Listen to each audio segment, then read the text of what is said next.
Hello friends, मैं ज्योति हूँ और आप सभी का मेरे इस यूट्यूब चैनल एग्जाम हियर में स्वागत करती हूँ। तो फ्रेंड्स, जैसा कि आप सबको पता है कि हमने एमए इग्नू पॉलिटिकल साइंस की जो बुक है MPS 2 जो कि हमारा है इंटरनेशनल रिलेशंस अंतर्राष्ट्रीय राजनीति, इस बुक को स्टार्ट कर दिया था। ठीक है, इस बुक का जो पहला चैप्टर है वो है यथार्थवादी और नव यथार्थवादी उपागम, realist and new realist approaches. तो इसके फर्स्ट चैप्टर को हम देख रहे थे, जिसके 2 पार्ट्स हमने अपलोड कर दिया है, जिसमें हमने यथार्थवाद और नव यथार्थवाद क्या है, इसके अलावा यथार्थवादी उपागम के जो प्रमुख अवधारणाएं हैं उसको देखा था। अगर आपने मेरी उन वीडियोस को नहीं देखा है तो उसके जो लिंक है वो मैं डिस्क्रिप्शन बॉक्स में दे दूंगी, आप वहां से मेरी उन वीडियोस को देख सकते हैं। अगर आपको वीडियो पसंद आती है तो चैनल को सब्सक्राइब करें, वीडियो लाइक करें और ज्यादा से ज्यादा इसे शेयर करें। आज की इस वीडियो में हम यथार्थवादी उपागम के महत्वपूर्ण सिद्धांतों की बात करेंगे। तो चलिए शुरू करते हैं हम आज की अपनी ये वीडियो। और सिद्धांतों में सबसे पहले हम संघर्ष का सिद्धांत देखेंगे। तो जो यथार्थवादी विचारक है वो अंतर्राष्ट्रीय राजनीति को शक्ति संघर्ष के रूप में देखते हैं। ठीक है, जो मॉर्गनथ्यू है जो कि अंतर्राष्ट्रीय यथार्थवादी विचारक है। ठीक है, तो इनकी एक बुक है पॉलिटिक्स अमोंग नेशन। इस बुक में इन्होंने लिखा है कि शक्ति की महत्वाकांक्षा अन्य राजनीतियों के समान अंतर्राष्ट्रीय राजनीति का विशिष्ट तत्व है। क्या है? जो शक्ति की महत्वाकांक्षा है वो अंतर्राष्ट्रीय राजनीति का विशिष्ट तत्व है। अंतर्राष्ट्रीय राजनीति शक्ति के संघर्ष का रूप धारण कर लेती है। शक्ति संघर्ष जो है वो एक वास्तविकता है। शक्ति की लालसा मानव की विशेषता है। हर मानव जो है अधिक से अधिक शक्ति जो है शक्ति प्राप्त करना चाहता है। इसे विभिन्न सामाजिक संस्थाओं या व्यापारिक संघ या शिक्षा संस्थाओं में देखा जा सकता है। इसी तरह लोकतंत्रात्मक सरकार, जहाँ पे जो है लोकतांत्रिक सरकार पाई जाती है जिस राष्ट्र में, तो ऐसे राष्ट्र का संपूर्ण राजनीतिक जीवन शक्ति संघर्ष का ही दृश्य प्रकट करता है। कैसे? जैसे चुनाव में विभिन्न राजनीतिक दल विभिन्न माध्यमों से, जैसे या तो उनको पैसे देके या फिर उपहार देके या फिर उनको दारू वगैरह देके जो है मतदाताओं को प्रभावित करने की कोशिश करते हैं, तथा विभिन्न हित समूह विधायिका या कार्यपालिका के निर्णय को अपने पक्ष में मोड़ने की कोशिश करते रहते हैं। क्यों? ताकि उनकी अपनी शक्ति की रक्षा की जा सके या शक्ति को बढ़ाया जा सके। जो मॉर्गनथ्यू है वो कहते हैं कि अंतर्राष्ट्रीय राजनीति प्रत्येक राजनीति की तरह शक्ति के लिए संघर्ष है। चाहे अंतर्राष्ट्रीय राजनीति का जो अंतिम लक्ष्य है वो कुछ भी हो, पर जो तात्कालिक लक्ष्य है वो शक्ति ही रहती है हमेशा। इसमें प्रत्येक राष्ट्र अपने राष्ट्र हित को प्राप्त करना चाहता है। ठीक है, हर एक राष्ट्र जो है अपने राष्ट्र हित को प्राप्त करने की कोशिश करते रहते हैं। इसके 3 रूप हो सकते हैं। एक तो वो राष्ट्र होते हैं जिसकी विदेश नीति शक्ति की रक्षा का प्रयास करती है। ठीक है, उस राष्ट्र की जो शक्ति है एज इट इज उसी शक्ति की जो है रक्षा करना चाहती है। ठीक है, उसमें कोई भी परिवर्तन नहीं चाहती, यानी ऐसे राष्ट्र जो है यथास्थिति की नीति अपनाती है। और तीसरे ऐसे राष्ट्र होते हैं जिसकी विदेश नीति अपनी शक्ति का प्रदर्शन करना चाहती है, जो कि अपनी शक्ति का प्रदर्शन करना चाहती है, चाहे उस शक्ति को स्थिर रखकर या शक्ति को आगे बढ़ाकर। ठीक है, यानी वो प्रतिष्ठा की नीति को अपनाता है। आई होप आपको यहाँ तक समझ में आ गया होगा। शक्ति संघर्ष का जो सिद्धांत है वो समझ में आ गया होगा। ठीक है, जो मॉर्गनथ्यू है वो कहते हैं कि अंतर्राष्ट्रीय राजनीति शक्ति के लिए ही संघर्ष है और हर राष्ट्र जो है अंतर्राष्ट्रीय लेवल पर ज्यादा से ज्यादा शक्ति अर्जित करने की कोशिश करते हैं ताकि उनके जो राष्ट्र हित है वो पूरे हो सके। मॉर्गनथ्यू ने नैतिक नियमों की अपेक्षा अंतर्राष्ट्रीय राजनीति के तथ्यों और नीतियों का विश्लेषण करने के लिए विवेक और बुद्धि के प्रयोग पर बल दिया है। जो मॉर्गनथ्यू है उन्होंने इंटरनेशनल लेवल पर नैतिक नियमों की जगह जो है विवेक और बुद्धि से काम लेने की बात कही है और राजनीति को शक्ति के लिए संघर्ष माना है उन्होंने। इसमें राष्ट्रीय शक्ति का प्रयोग साम दाम दंड भेद की नीति द्वारा किया जाता है तथा प्रत्येक राष्ट्र किसी न किसी स्वार्थ या अपने रक्षार्थ किसी एक पक्ष का समर्थन करते हैं। ठीक है, जो मॉर्गेंथ्यू कहते हैं कि इंटरनेशनल लेवल पर अपने राष्ट्र हित को पाने के लिए अगर हमें साम दाम दंड भेद का यूज करना पड़े तो भी हमें करना चाहिए। अब हम नेक्स्ट सिद्धांत हमारा शक्ति संतुलन का सिद्धांत, इसको देखेंगे। तो अब हम जानेंगे कि शक्ति संतुलन क्या होता है। तो शक्ति संतुलन शक्ति विभाजन की एक ऐसी व्यवस्था है जिसमें किसी एक राष्ट्र को शक्तिशाली होकर अन्य कमजोर राष्ट्र पर हावी होने से रोकने का प्रयास किया जाता है। मान लीजिए कोई ए राष्ट्र है, ठीक है, ये बहुत पावरफुल है और ये बाकी आसपास के ये जो छोटे छोटे देश है इन पर जो है अपना प्रभाव जमाना चाहता है। तो ऐसे में क्या होता है कि ये सारे छोटे छोटे राष्ट्र एक हो जाते हैं, समूह बना लेते हैं और इन सारी की जो पावर होती है उनको इकट्ठा करके इस राष्ट्र की, ये राष्ट्र की जो शक्ति है इसको संतुलित करते हैं। ठीक है, जिससे कि इस राष्ट्र की जो पावर है उसको रोका जा सके। विभिन्न राष्ट्र इस प्रकार विभिन्न समूह में आबद्ध हो जाते हैं कि कोई एक राष्ट्र या राष्ट्र समूह इतना शक्तिशाली नहीं होता कि अन्य राष्ट्र पर प्रभुत्व स्थापित कर सके। उसकी शक्ति अन्य विरोधी समूहों की शक्तियों से संतुलित हो जाती है। यानी कि ये अगर ज्यादा पावरफुल है तो ये विभिन्न जो राष्ट्र है ये अपनी शक्तियों को इकट्ठा कर लेंगे, जिससे क्या होगा कि इसकी पावर और इसकी पावर जो है सेम हो जाएगी। ठीक है, जिससे जो है शक्ति संतुलन में आ जाएगा और ये राष्ट्र जो है अन्य जो छोटे छोटे राष्ट्र है उस पर जो है हावी नहीं होगा या हावी होने की कोशिश नहीं करेगा। यह धारणा है कि जब तक इस प्रकार का संतुलन बना रहता है तब तक शांति स्थापित रहती है।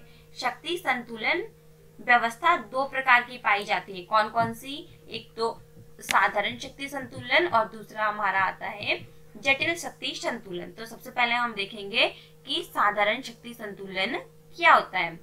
तो साधारण शक्ति संतुलन, इसमें दो परस्पर विरोधी राष्ट्र होते हैं जिनकी शक्ति समान होती है। जैसे ये हमारा अमेरिका हो गया, ये हमारा सोवियत संघ हो गया। ठीक है, तो क्या था कि अमेरिका और सोवियत संघ की जो शक्ति थी एक समान थी।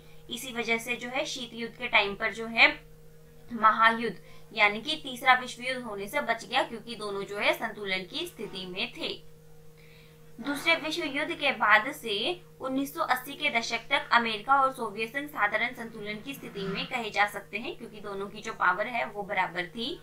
1990 में जब ये सोवियत संघ का विघटन हो गया तो इसके बाद स्थिति बदल गई। सोवियत संघ का उत्तराधिकारी कौन बना था? रूस बना था। तो रूस इसके बाद शक्ति संतुलन की स्थिति में नहीं रहा, जिससे क्या हो गया, अमेरिका एक महाशक्ति रह गई। ठीक है, तो अमेरिका के प्रभाव और प्रभुत्व में अधिक वृद्धि हुई। आज विश्व में शक्ति संतुलन नहीं है। शक्ति संतुलन के बिगड़ जाने के कारण ही अमेरिका ने इराक पर हमला करने का जो है साहस जुटाया था। ठीक है, अब हम बात करेंगे जटिल संतुलन के बारे में। हमने साधारण संतुलन तो देख लिया, अब हम देखेंगे जटिल संतुलन क्या होता है। तो इसमें अनेक राष्ट्रों के समूह एक दूसरे को संतुलित करते हैं। इस संतुलन में बहुत से उपराष्ट्र भी बन जाते हैं। जैसे ये हमारा गुटनिरपेक्ष राष्ट्र थे। ठीक है, इसमें केवल एक राष्ट्र नहीं थे बल्कि बहुत सारे देशों ने मिलकर जो है गुटनिरपेक्ष राष्ट्र बनाया था। तो इस राष्ट्र ने क्या किया, अपना स्वतंत्र अस्तित्व बनाए रखकर अंतरराष्ट्रीय राजनीति में जो है अपना प्रभाव जमाया था। कैसे कि जो अमेरिका और सोवियत संघ के बीच में जो युद्ध चल रहा था, शीत युद्ध चल रहा था, ऐसे में जो गुटनिरपेक्ष देश है इन्होंने क्या किया था, दोनों के बीच में, सोवियत संघ और अमेरिका के बीच में जो है शांति स्थापित करने की कोशिश की थी। ठीक है, और अपना प्रभाव जमाया था।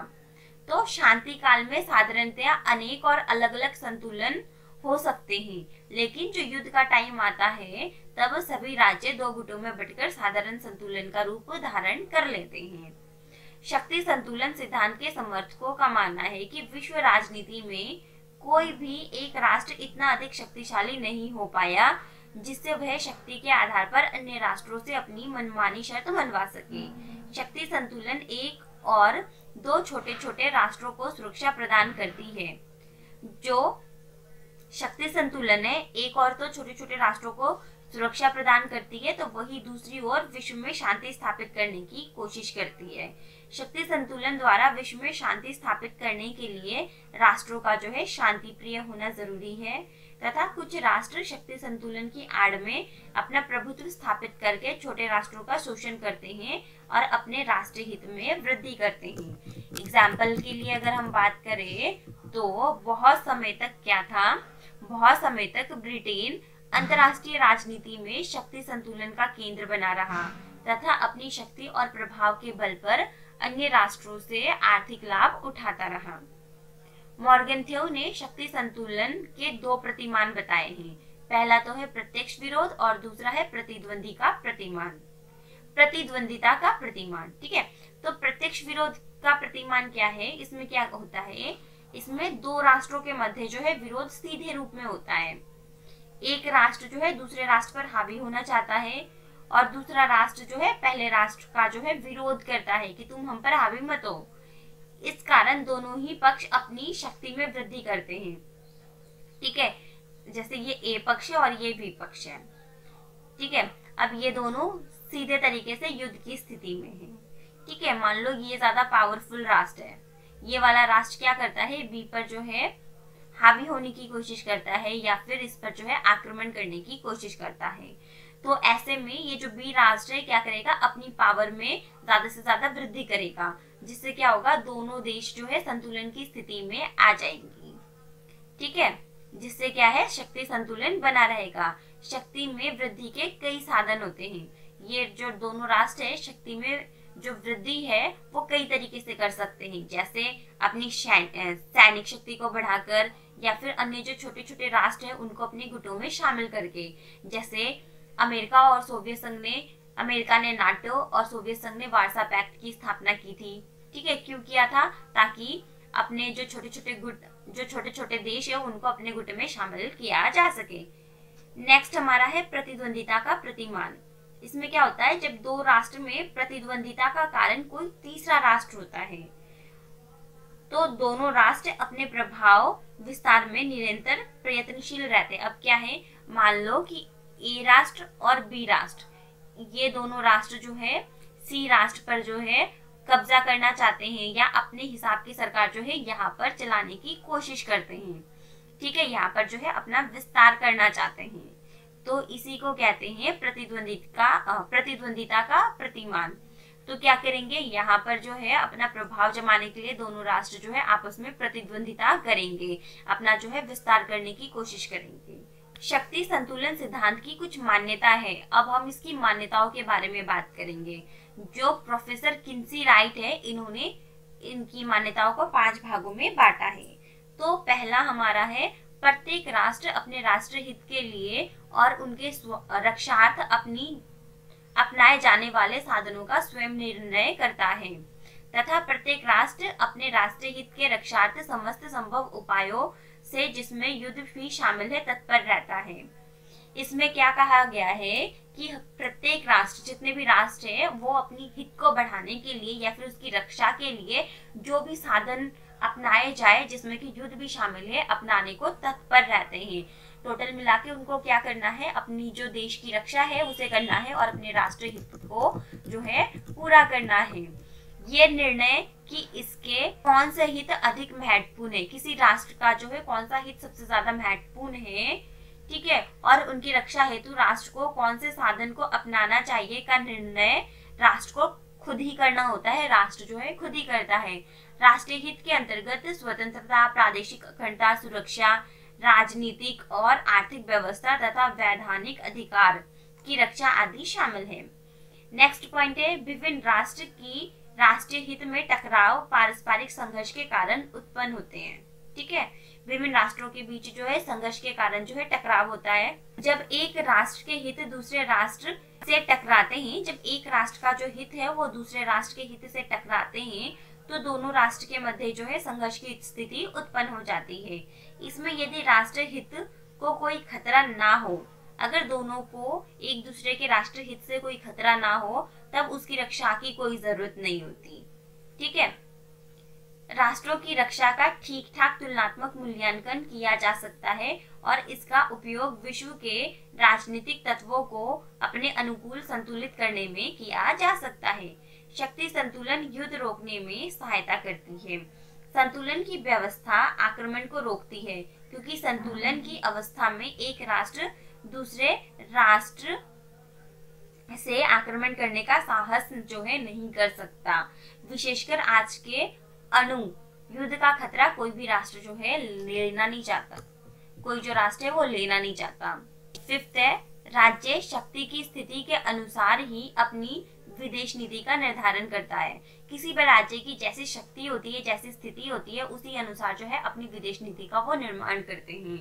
शक्तिशाली राष्ट्र स्वतंत्र विदेश नीति अपना सकते हैं। कमजोर राष्ट्र अपनी सुरक्षा तथा अपनी प्रादेशिक अखंडता की रक्षा के लिए हमेशा किसी न किसी गुट में शामिल रहते हैं।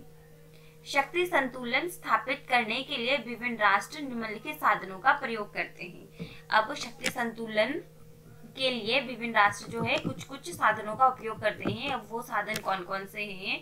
तो पहला हमारा है शक्ति संतुलन का सामान्य तरीका विरोधी पक्ष के अनुपात में अपनी शक्ति में वृद्धि करने का।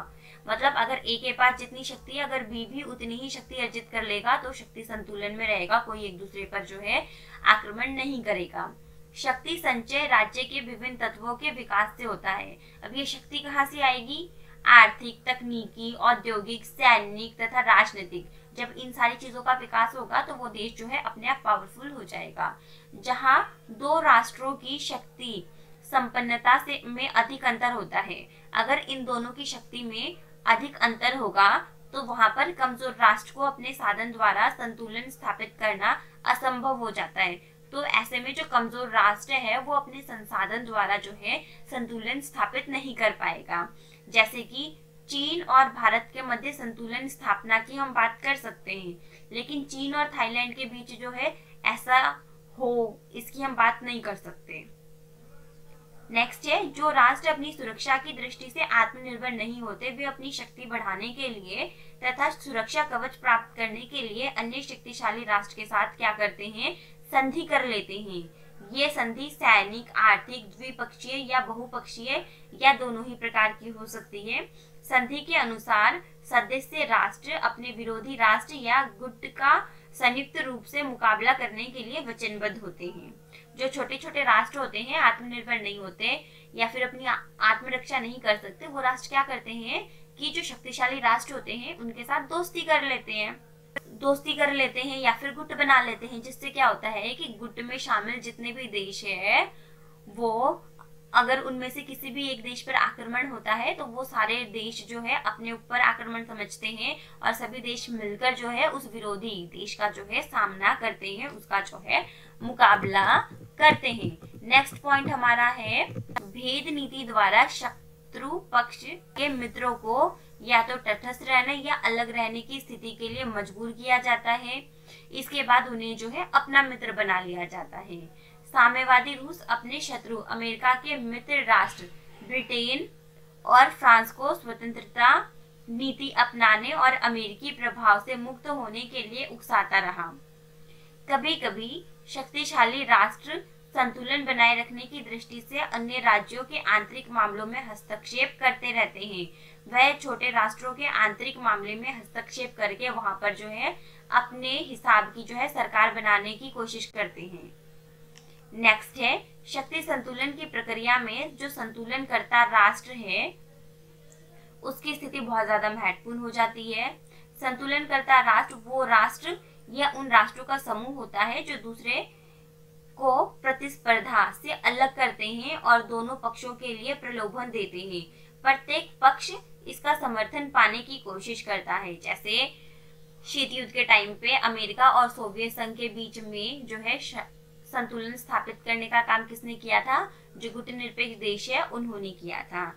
ठीक है, संतुलनकर्ता की आवश्यकता शक्ति संतुलन प्रक्रिया टूटने पर पड़ती है।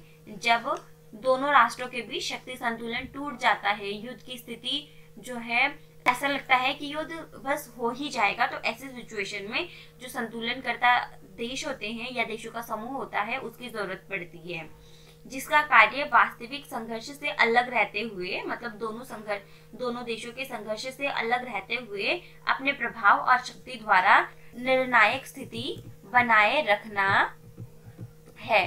संतुलनकर्ता के लिए जरूरी है कि वह पर्याप्त शक्तिशाली हो। जो संतुलनकर्ता देश है वो शक्तिशाली होना चाहिए और जहां तक संभव हो वह संघर्ष क्षेत्र से थोड़ा दूर रहे। यथा शीत युद्ध के दौर में गुटनिरपेक्ष आंदोलन ने राजनीतिक संतुलनकर्ता की जो है भूमिका निभाई थी। तो ये हमारा शक्ति संतुलन का सिद्धांत समाप्त हो गया। अब हम अवरोध के सिद्धांत की बात करेंगे। तो अंतरराष्ट्रीय व्यवस्था में बहुत से राष्ट्रीय राज्य की उपस्थिति तथा उसमें लगातार होने वाली अंतरक्रिया के परिणाम स्वरूप अवरोध स्वाभाविक और आवश्यक रूप से उत्पन्न हो जाता है। जैसे हमें पता है कि इंटरनेशनल लेवल पर जो है बहुत सारे देश है, बहुत सारी कंट्रीज है जिनमें जो है अंतरक्रिया होती रहती है, जिसकी वजह से जो है उनमें अवरोध या टकराव जो है उत्पन्न होता है। तो प्रत्येक राष्ट्र अपने हित, मूल्य, आवश्यकता तथा उद्देश्य होते हैं। हर राष्ट्र की अपनी जरूरतें होती है और वह हमेशा इनके तथा दूसरे राष्ट्रों के हित, मूल्य, आवश्यकता तथा उद्देश्य के प्रति जो है संवेदनशील होते हैं। विश्व समाज के सदस्य राष्ट्र राज्य सदैव अलग अलग हित और उद्देश्य को प्राप्त करना चाहते हैं और वह इनमें विद्यमान भिन्नताओं, विरोधों और अंतरों के प्रति चेतना रखते हैं। जैसे कि ये वर्ल्ड है, ठीक है, यहाँ पे बहुत सारे छोटे छोटे कंट्रीज हैं। तो क्या होता है इंटरनेशनल लेवल पर, और ये सारे जो राष्ट्र होते हैं इनके अपने अपने हित होते हैं, उद्देश्य होते हैं, अपनी अपनी जरूरतें होती है। तो ये सारे राष्ट्र जो है अपने हित, उद्देश्य को प्राप्त करना चाहते हैं इंटरनेशनल लेवल पर, ठीक है। और सबके जो उद्देश्य, हित वगैरह क्योंकि अलग अलग होते हैं, तो ऐसे में इनके बीच में जो है टकराव होने की संभावना रहती है, ठीक है। और हर देश जो है एक दूसरे के जो हित होते हैं, उद्देश्य होते हैं, उनके प्रति जो है चेतना रखते हैं, यानी कि इन चीजों की खबर रखते हैं, इनके प्रति जो है सजग रहते हैं, ठीक है। किंतु अंतरराष्ट्रीय राजनीति में जो हित और उद्देश्य विभिन्न राष्ट्र राज्य प्राप्त करना चाहते हैं वह ना तो पूरी तरीके से एक दूसरे से अलग होते हैं और ना ही एक दूसरे से के समरूप होते हैं, जिस कारण अंतरराष्ट्रीय राजनीति में सहयोग और अवरोध साथ साथ उत्पन्न होते हैं। ये जो राष्ट्र हित होते हैं देशों के, ये अलग भी हो सकते हैं, ये पूरी तरीके से अलग नहीं होते और ना ही पूरी तरीके से एक दूसरे से मैच करते हैं, जिसकी वजह से अंतरराष्ट्रीय लेवल पर सहयोग और अवरोध की स्थिति जो है साथ साथ चलती रहती है और विद्यमान रहते हैं। जब हितों और उद्देश्यों में विद्यमान समरूपता, अगर दोनों के जो हित है वो एक जैसे होते हैं तो सहयोग की स्थिति उत्पन्न हो जाती है। अगर एक जैसे नहीं होते और प्रतियोगिता को आधार प्रदान करते हैं वहाँ, ठीक है, जहाँ पे जो हित है वो एक जैसे होते हैं वहां पर जो है वे एक दूसरे को सहयोग करते हैं और जिससे जो है प्रतियोगिता को आधार मिलता है। बट जहाँ पे समरूपता नहीं होता वहां पे क्या होता है, वहां पे अवरोध की स्थिति उत्पन्न होती है और उग्र प्रतियोगिता की स्थिति जन्म लेती है। अवरोध उस समय स्वाभाविक रूप से उत्पन्न हो जाता है जब दो या दो से अधिक राष्ट्र किसी एक ही वस्तु को प्राप्त करना चाहते हैं या फिर एक ही स्थिति में पहुंचना चाहते हैं या एक ही जगह आधिपत्य जमाना चाहते हैं या विपरीत उद्देश्य की प्राप्ति के लिए काम करना चाहते हैं या विपरीत नीतियां अपना लेते हैं या फिर एक समान उद्देश्य की प्राप्ति के लिए कार्य करना शुरू कर देते हैं। अंतरराष्ट्रीय राजनीति में अवरोध निरंतर विद्यमान रहने वाली एक वास्तविकता बन जाती है। ये जो अवरोध है वो एज इट इज मतलब निरंतर जो है बनी रहेंगी। अंतरराष्ट्रीय राजनीति के अध्ययन में अवरोध इसलिए महत्वपूर्ण है कि अवरोध अंतरराष्ट्रीय समाज से जो है कभी समाप्त नहीं हो सकता और अवरोध को जारी रखना ही अंतरराष्ट्रीय राजनीति का जो है सार तत्व है। इसलिए अंतरराष्ट्रीय राजनीति में अवरोध का जो स्थान है उसके उचित मूल्यांकन का बड़ा महत्व है। हेगल और मार्क्स जैसे विचारक अवरोध को परिवर्तन का आवश्यक साधन मानते हैं। सीमल कोशर भी इसे सामाजिक एकीकरण का एक आवश्यक साधन मानते हैं। अवरोध का अंतरराष्ट्रीय राजनीति में महत्व भी है, तो इसका कारण केवल ये नहीं कि अवरोध का अस्तित्व है, बल्कि ये है कि अवरोध का परिहार करने की कोशिश की जाती है। इसीलिए अवरोध का परिहार भी एक महत्वपूर्ण प्रक्रिया है जिसके वैज्ञानिक अध्ययन की जरूरत है। अवरोध सदा सृजन और पुण्य सृजन की प्रक्रिया में रहता है, मतलब एक अवरोध खत्म होता है तो दूसरा अवरोध जो है जन्म लेता है, तथा अवरोध का परिहार अवरोध को समाप्त करने का केवल एक तरीका है। परिहार के अन्य तरीके भी हो सकते हैं, जैसे अवरोधों को हम कैसे खत्म कर सकते हैं, राष्ट्रों में मेल मिलाप द्वारा, समझौता वार्ता द्वारा, सौदेबाजी द्वारा या फिर अंतरराष्ट्रीय संगठन द्वारा। ठीक है, तो फ्रेंड्स ये वाला चैप्टर जो है यहीं पर समाप्त हो जाता है। आई होप आपको समझ में आ गया होगा। क्वेरी है कमेंट बॉक्स में कमेंट करके मुझसे पूछ सकते हैं, वहां पर रिप्लाई कर दूंगी। अगर एक बार में आपको वीडियो समझ में नहीं आती तो दोबारा फिर से देखिएगा, तो चीजें जो है आपको अच्छे से क्लियर हो जाएंगी। और इसके पहले के जो 2 पार्ट्स हैं वो मैंने अपलोड कर दिया है, अगर आपने नहीं देखा है उसके जो लिंक है मैंने डिस्क्रिप्शन बॉक्स में दिया है, आप वहां से उन वीडियोस को देख सकते हैं। अगर आपको वीडियो पसंद आती है चैनल को सब्सक्राइब करें, वीडियो लाइक करें और ज्यादा से ज्यादा इसको शेयर करें। आपने मेरी वीडियो यहाँ तक देखी उसके लिए आप सबका बहुत बहुत धन्यवाद, थैंक यू। अब हम नेक्स्ट वीडियो में इसके 2nd चैप्टर की बात करेंगे। ये वाला जो चैप्टर है खत्म हो चुका है, तो आप सबका बहुत बहुत धन्यवाद।